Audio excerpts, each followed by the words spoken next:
Hi friends, welcome to மல்லி promo. இன்னைக்கு நம்ம மல்லி சீரியல்ல என்ன விறுவிறுப்பான விஷயம் அப்படின்னு பார்த்தீங்கன்னா, கதிரேசனுக்கு சுடரை பற்றின எல்லா உண்மைகளுமே தெரிய வருது. அதுவும் சுடர் மூலியமாவே கதிரேசனுக்கு இவ சுடர் தான், நம்ம பொண்ணு ரேணுகா இல்லை அப்படின்னு சொல்லிட்டு கதிரேசனுக்கு தெரிய வந்தது மட்டும் இல்லாமல் அவர் அதிரடியாக ஒரு முடிவு எடுக்கிறாங்க. ஃபர்ஸ்ட் கதிரேசனுக்கு எப்படி உண்மை தெரிய வந்தது, அப்புறம் எடுக்க போகிற அதிரடியான முடிவை பற்றி தாங்க இந்த வீடியோவில் நம்ம இப்போ பார்க்க போகிறோம்.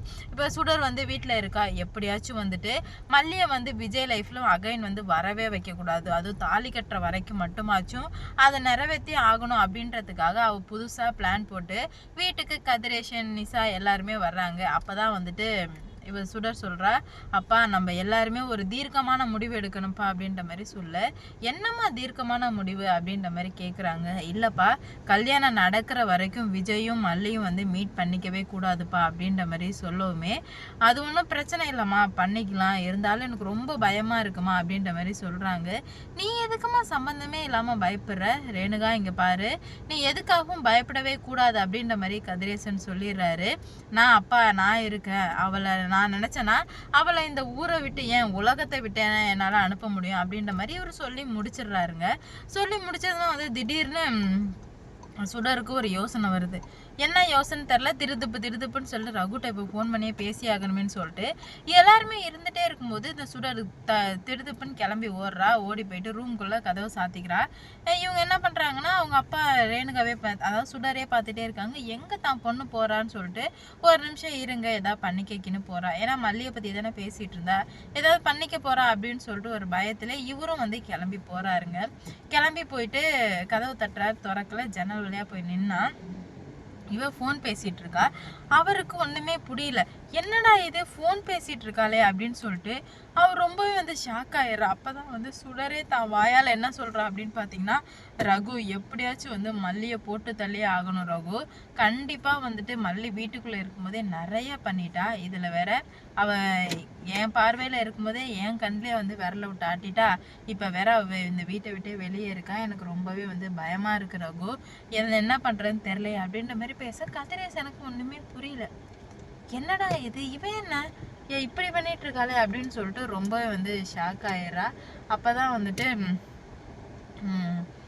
என்ன இப்படி பேசுற, நம்ம ரேணுகா இப்படிலாம் பேச மாட்டாளே, எதுக்காக இப்படிலாம் பேசுறா, வேற லெவலு, எதுக்காக இப்படிலாம் பேசுறா அப்படின்ற மாதிரி நினைக்க ஆரம்பிக்கிறாங்க. அப்பதான் அவர் நினைக்கிறாரு, என்ன ஆனாலும் சரி போனாலும் சரி இவ யாரு நம்ம கண்டுபிடிச்சே ஆகணும் அப்படின்ற மாதிரி ஒரு முடிவுக்கு வர்றாங்க. அப்பதான் அவளே வார்த்தையை விட்டுறா சுடர், எப்படியாச்சும் இந்த கல்யாணம் ஆகுற வரைக்கும் மட்டும் பல்ல கடிச்சிட்டு இருந்துடணும் ரகு, அதுக்கப்புறம் கதிரேசனோட மொத்த சொத்தையும் சுருட்டிட்டும் இந்த விஜயோட சொத்தையும் சுருட்டிட்டு ஓடிடணும் அப்படின்ற மாதிரி கேட்டதுமே படபடன்னு ஆயிடுச்சு கதிரேசனுக்கு. என்னடா இது, இவ இப்படி பேசுறாளே, அப்ப இவ நம்ம பொண்ணே கிடையாதா, மல்லி சொன்ன மாதிரி இவ சுடர் தானா அப்படின்னு சொல்லிட்டு அவருக்கு ஹார்ட் அட்டாக்கே வந்துடுச்சு. நெஞ்சை பிடிச்சிக்கிட்டே ஹாலில் உட்கார்றாரு.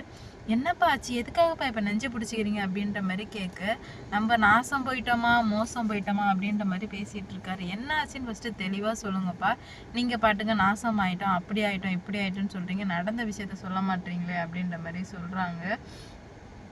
அப்போ தான் இரு இன்னைக்கு நான் ஒரு முடிவு கட்டிடுறேன்னு சொல்லுமே, ராஜுக்கும் அவளுக்கும் சுத்தமாக புரியல, என்ன பேசிகிட்டு இருக்காங்க இவங்க அப்படின்ற மாதிரி நினச்சிட்டு இருக்கும்போது தான் சுடர் பேசிட்டு வரா. உடனே கேட்குறது, எங்கம்மா போன அப்படின்ற மாதிரி கேட்க, இல்லைப்பா ஒரு மாதிரியாக ஏதாவது தண்ணி குடிக்க போகணுன்னு சொல்லிட்டு போய் சொல்லும்போதே 99% இதாக இருந்தது, 100% கன்ஃபார்ம் ஆகிடுச்சு, அப்போ இவ சுடர் தான் அப்படின்னு சொல்லிட்டு, சரி கொஞ்ச நேரம் ஃபோனை கொடுமா அப்படின்ற மாதிரி எல்லார் மாதிரியும் கேட்குறாரு. அதுக்கு அவள் ஃபோனா, எதுக்குப்பா ஃபோன் கேட்குறீங்க அப்படின்ற மாதிரி கேட்கவுமே, கொஞ்ச நேரம் கொடுமா அப்படின்ற மாதிரி சொல்கிறாங்க. உடனே நிஷாவும் கேட்குறாங்க, ஏன்ப்பா அக்கா ஃபோன்லாம் கேட்குறீங்க, அது உங்களுக்கு தேவையில்லாத வேலைப்பா அப்படின்ற மாதிரி சொல்ல, நிஷா அமைதியாக இருந்துட்டு தேவையே இல்லாமல் என் வாயை கிளறாத, எப்படி இருக்கணுமோ அப்படி இருந்துக்கோ நிஷா அப்படின்ற மாதிரி சொல்கிறாங்க. ஃபோனை கொடுன்னு கேட்குறது, கொடுக்க மாட்டா சுடர், கொடுக்காம அமைதியாக வச்சுருக்கோம். ராஜி சொல்கிறாங்க, என்ன ரேணுகா அப்பா தானே கேட்குறாங்க, இதில் என்ன ஃபோனை கொடு அப்படின்ற மாதிரி கேட்க, ஐயோ இந்த ஆள் எதுக்கு ஃபோனை கேட்குறான்னு தெரியலையே, ஃபோனை மட்டும் கொடுத்தா அவ்வளோதான் மொத்தமும் முடிஞ்சிருமே, நம்மளே நம்ம கல்யாணத்தை நிப்பாட்டின மாதிரி ஆயிடுமே அப்படின்னு சொல்லிட்டு இவளுக்கு பயம் தாங்க முடியல. உடனே என்ன பண்ணுறது ஏது பண்ணுறதுன்னே தெரியாமல் ரொம்ப குழப்பத்தோடு இருந்துகிட்ருக்கா சுடர் ஃபோனை கொடுக்க போறியா இல்லையா அப்படின்ற மாதிரி கேட்க, வேறு வழியே இல்லாமல் டெலிட் பண்ணலான்னு போகும்போது ஃபோனில் எதுவுமே பண்ணாமல் ஃபோனை கொடுமா அப்படின்ற மாதிரி கேட்குறாரு. என்ன இவர் நம்ம பேசினது எல்லாத்தையும் ஒட்டுக்கெட்ட மாதிரியே நம்மக்கிட்டே ரியாக்ட் பண்ணுறாரு அப்படின்ற மாதிரி நினச்சிக்கிறாங்க. ஃபோனை கொடுக்கவுமே தண்ணி குடிக்க போனோன்னு சொன்னால் யாருக்கிட்டே ஃபோன் பேசியிருக்க, யாருமா அப்படின்ற மாதிரி கேட்கவுமே நிஷாவுக்கும் ஒன்றுமே புரியல. என்னக்கா தண்ணி குடிக்க தானே போகிறேன்னு சொன்னேன், அப்புறம் என்ன யாருக்கிட்டக்கா ஃபோன் பேசினேன் அப்படின்ற மாதிரி கேட்க, நான் யாருக்கிட்டையும் பேசலையே அப்படின்ற மாதிரி சொல்லி மனசுக்குள்ளே என்ன நினச்சிக்கிறேன் அப்படின்னு பார்த்தீங்கன்னா, சே இதுக்கு நம்ம வந்துட்டு நமக்கு தெரியவே இல்லை அப்படின்னு சொல்லிட்டு பைத்தியமாகவே இருந்தாலே இந்நேரம் நடிச்சிருந்துருக்கலாமே, இப்போ என்னத்தை சொல்லி நம்ம நடிக்க போகிறோன்னு தெரிலையே அப்படின்ற மாதிரி ரொம்பவே வந்து ஃபீலிங்கில் இருக்கா. இங்கே ரெட் கலர் காட்டவே இல்லை.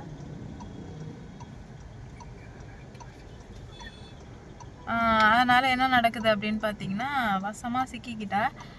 என்னப்பா என்னென்னமோ கேட்குறீங்க, உங்களுக்கு என் மேலே சந்தேகம் வந்துடுச்சு அப்படின்ற மாதிரி கேட்க, சேச்சா எனக்கேமா உன் மேலே சந்தேகம் வரப்போகுது, பெத்த பிள்ளையாச்சு அப்படின்ற மாதிரி சொல்ல, சரியா இவ்வளோ நேரம் பேசியிருக்கேம்மா, தெரியாமல் கால் போயிருக்குன்ற, ஆனால் இவ்வளோ நேரம் கால் பேசியிருக்குன்னு வருது, அடிக்கடி ஃபோன் பேசியிருக்க, ஏதாவது மறைக்காதா இருந்தால் சொல்லு, நான் உன்னை விட்டுடுறேன் அப்படின்ற மாதிரி இவரே கேட்குறாரு. என் மேலே சத்தியம் பண்ண, நீ என்கிட்ட எதுவும் மறைக்கலையே அப்படின்ற மாதிரி கேட்க, இவன் தான் எல்லாரும் மேலே சத்தியம் பண்ணிடுவாளே, அதனால் சத்தியமும் பண்ணிடுறா.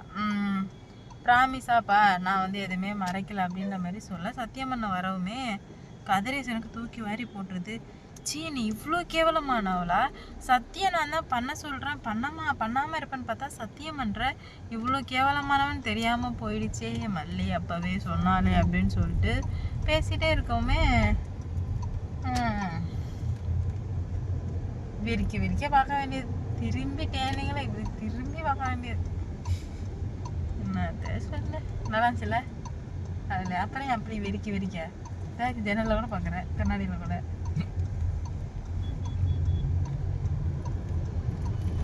என்னம்மா தெரியுது,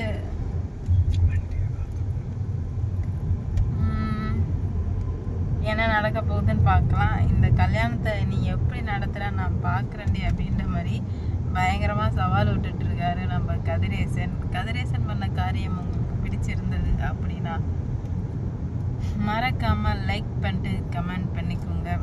அடுத்தடுத்து என்ன நடக்க போகுது, எப்படிப்பட்ட பிரச்சனைகள்லாம் வரப்போகுது அப்படின்னு சொல்லிட்டு பார்க்கலாம். லைக் பண்ணுங்க, ஷேர் பண்ணுங்க, மறக்காம சப்ஸ்கிரைப் பண்ணிக்கோங்க. அப்போதான் நான் போட வீடியோ நோட்டிஃபிகேஷனாக வரும். அடுத்தடுத்து என்ன நடக்க போகுது அப்படின்னு சொல்லிட்டு வெயிட் பண்ணி பொறுமையாக பார்ப்போம் என்ன நடக்க போகுது.